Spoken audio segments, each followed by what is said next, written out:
संतोषी माता की जय। प्रिय भक्तजनों, आज हम इस वीडियो में संतोषी माता की व्रत कथा सुनेंगे। शुक्रवार के दिन माँ संतोषी का व्रत पूजन किया जाता है। इस पूजा के दौरान माता की आरती, पूजन तथा अंत में माता की कथा सुनी जाती है। तो आइए सुनते हैं संतोषी माता की व्रत कथा।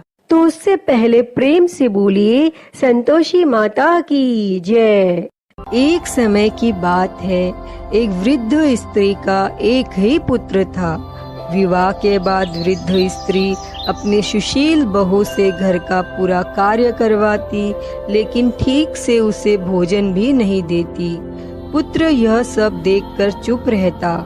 बहू दिन भर उपले थेपती, चूल्हा चौका करती, बर्तन कपड़ों के बीच दिन बीत जाता, लेकिन सास का व्यवहार ना बदला। इसी समय वृद्ध स्त्री का पुत्र काम के कारण परदेश चला गया।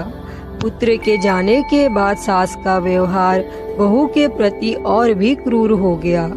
एक बार बहू मंदिर गई तो उसने देखा कि बहुत सी स्त्रियां संतोषी माँ का व्रत कर रही थी।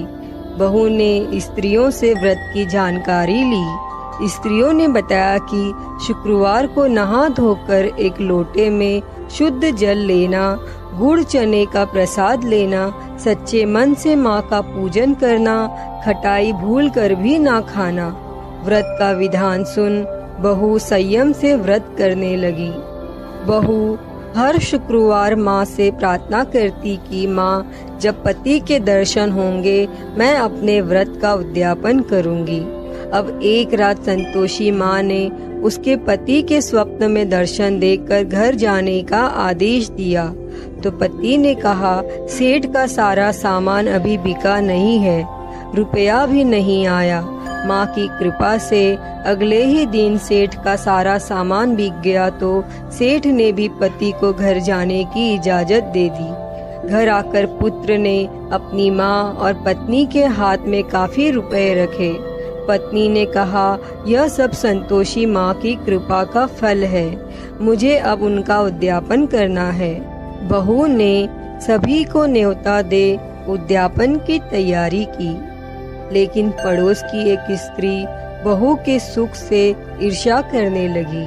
उसने अपने बच्चों को सिखाया कि तुम भोजन के समय खटाई जरूर मांगना। उद्यापन के भोजन के समय बच्चे खटाई के लिए मचलने लगे तो बहू ने उन्हें पैसा देकर बहलाने की कोशिश की। बच्चे उस पैसे से दुकान से इमली की खटाई खरीद कर खाने लगे तो संतोषी माँ ने बहू पर कोप किया।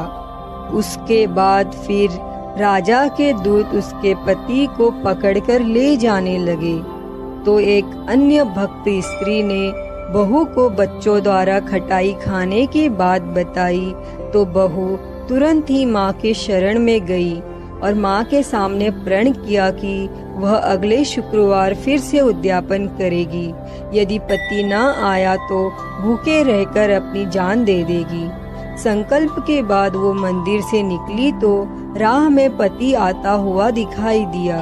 पति बोला, इतना धन कमाया है इसीलिए राजा ने कर के लिए बुलाया था, वह मैंने चुका दिया। फिर अगले शुक्रवार बहू ने पूरे विधि विधान से व्रत का उद्यापन किया। इससे संतोषी माँ प्रसन्न हुई और 9 माह के बाद उनके घर एक सुंदर और स्वस्थ बच्चा हुआ। अब सास, बहू, बेटा और बच्चा खुशी खुशी संतोष पूर्वक रहने लगे। हे संतोषी माता, जैसी कृपा आपने उस वृद्ध स्त्री की बहू पर की, वैसी ही कृपा इस कथा को कहते, सुनते और हुंकारा भरते पर करना। जय संतोषी माता। प्रिय भक्तजनों, मैं उम्मीद करती हूँ कि आपको यह संतोषी माता की व्रत कथा पसंद आई होगी और अगर वीडियो अच्छी लगी हो तो इसे लाइक करें, ज्यादा से ज्यादा शेयर करें और कमेंट बॉक्स में संतोषी माता की जय लिखना ना भूलें और महाकाल भक्ति ज्ञान चैनल को सब्सक्राइब कर नोटिफिकेशन बेल को जरूर ऑन कर लें। हर हर महादेव। धन्यवाद।